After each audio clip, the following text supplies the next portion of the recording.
జయమా కామాఖ్య భక్త మహాశయులకు ముఖ్య గమనిక.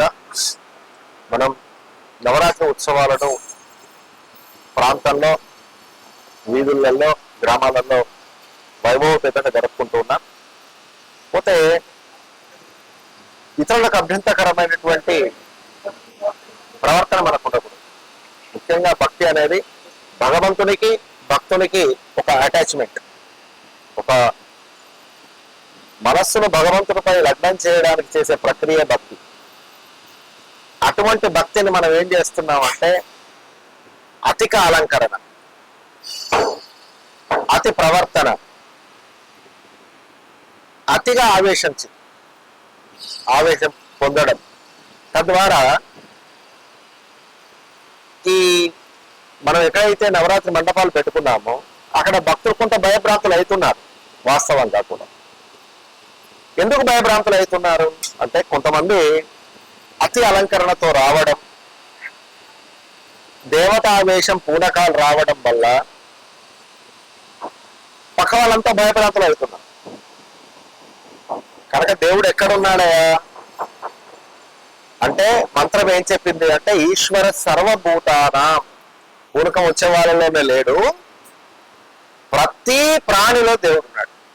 సర్వభూతానం, పంచభూతాలలో ఉన్నాడు, సకల ప్రాణికోటిలో ఉన్నాడు, నీలో ఉన్నాడు, నాలో ఉన్నాడు, స్తంభంలో కూడా ఉన్నాడు. కనుక ఎక్కడైనా ఇతరులకు ఇబ్బంది కలిగేటటువంటి విధంగా మీరు ప్రవర్తించకుండా ముందు ఉండడం నేర్చుకోండి.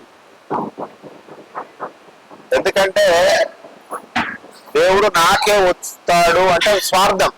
దేవుడు ఎవరికి చెందినవాడు కాదు, అందరిలో ఉంటుంది. అమ్మ ఎట్లుంటుంది? కుండలిని స్వరూపమై ఉంటుంది. కులకుండ లయ కౌలమార్గ తత్పర సేవిత. కులము అంటే శరీరము. ఈ శరీరంలో జగన్మాత ఎట్లుంది అంటే కుండలిని స్వరూపిణై ఉంది. ఎక్కడుందయా? చాలా మంది కుండలిని నిద్రపోయి ఉంటుంది అంటారు. ఎప్పుడు అమ్మ నిద్రపోదు. జాగృతమై ఆమె సహస్రార కమలంలో ఉన్న పరమేశ్వరుణ్ణి కలవడానికి మూలాధారం నుంచి ఎప్పుడు ప్రయాణం అవుతూ ఉంటుంది సాధకుని యొక్క శరీరంలో. ఆ ప్రయాణం కాస్త ఎప్పుడు పరిపూర్ణం చెందుతుందంటే మూలాధార స్వాదిష్టాన మణిపుర అనాథ విశుద్ధ ఆజ్ఞాచక్రం దగ్గరికి నువ్వు వచ్చినప్పుడు ఆ పరమేశ్వరుడు పర్మిషన్ ఇస్తాడు సహస్రారానికి వెళ్ళడానికి. ఆ ప్రక్రియలోనే భాగంగా శరీరంలో కొంత మత్తు, అందుకే డివైన్ కనెక్టెడ్ అంటారు. డివైన్ అంటే మనం తాగే వైన్ 2 గంటలు ఉంటుంది, 3 గంటలు ఉంటుంది, రాత్రి అంతా ఉంటుంది. కానీ ఈ మందు తాగితే, డివైన్ మీన్స్ ఏంటంటే దాతృధ్యేయ రూప. ఆమె రూపాన్ని ధ్యానిస్తే అప్పుడు ధర్మాధర్మ విరుచిత, శరీర ధర్మాలు అధర్మాలు అన్ని కూడా పోతాయట. అప్పుడు నీకు ఒక మత్తు కలుగుతుంది. ఆ మత్తులో గమ్మత్తుంది. ఆ గమ్మత్తే అమ్మ. కాబట్టి అమ్మ ఒక విధమైన మత్తు కల్పిస్తుంది ధ్యానం చేస్తే. ఆ సమయంలో నీలో చక్రాలు యాక్టివేట్ అయ్యేటప్పుడు మనిషి శరీరంలో ఒక విధమైనటువంటి ఉన్మత్త స్థితి అంటే అర్థం ఏంటిది అంటే శారీరకంగా ఏ సంబంధం లేకుండా ప్రవర్తిస్తారు. కనుక శంకరాచార్యుల కాలం నుంచి ఉందండి. శంకరాచార్యుల శిష్యుల ఒకరు నారసింహోపాసన చేసిన సమయంలో శంకరాచార్యులను కొంతమంది అడవిలో ఉన్నటువంటి ఒక దేవతకి, క్షూద్ర దేవతకి బలిద్దామని తీసుకెళ్తే తన శిష్యుడు వెళ్ళి పూనకం వచ్చి అందరిని సమ్మరించి గురువుని కాపాడుకుంటాడు. అంటే చెడు చేయడానికి దేవత రాదు, మంచి చేయడానికి దేవత వస్తుంది. అది గుర్తుపెట్టుకోండి. ఒకవేళ మీరు దేవతా స్థలాలలోకి వెళ్ళినప్పుడు పూనకం వస్తే కొంత దూరంగా ఉండాలి. పూనకం వచ్చేవాళ్ళు పబ్లిక్ లోకి వెళ్ళి అందరినీ భయభ్రాంతం చేసే విధంగా ఆ ప్రక్రియలు చేయటం.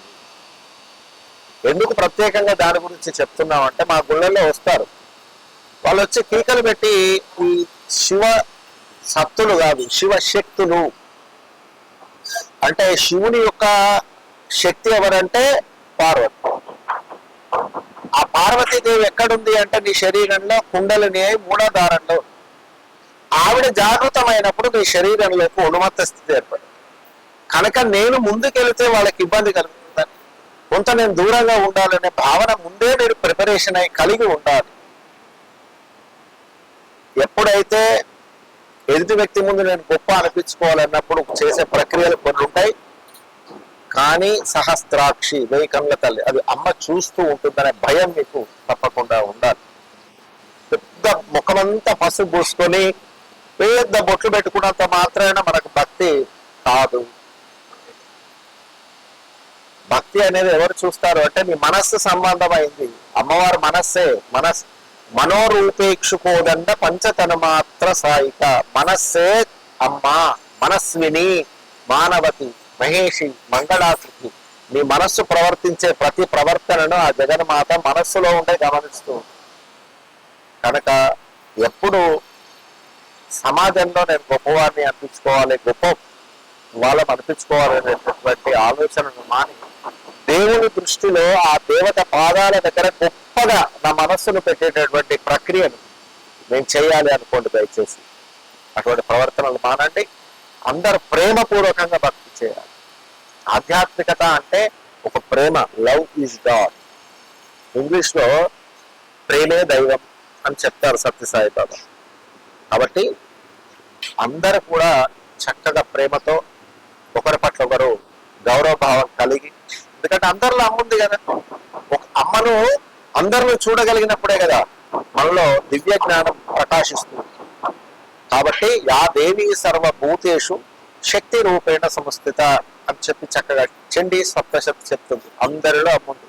ఎవరిలో ఉంటాయా అంటే అందరిలో ఉంది. కాబట్టి అందరిని ఒకరినొకరు గౌరవించుకోవడం, ప్రేమపూర్వకంగా జై భవాని, జై మా కామాఖ్య,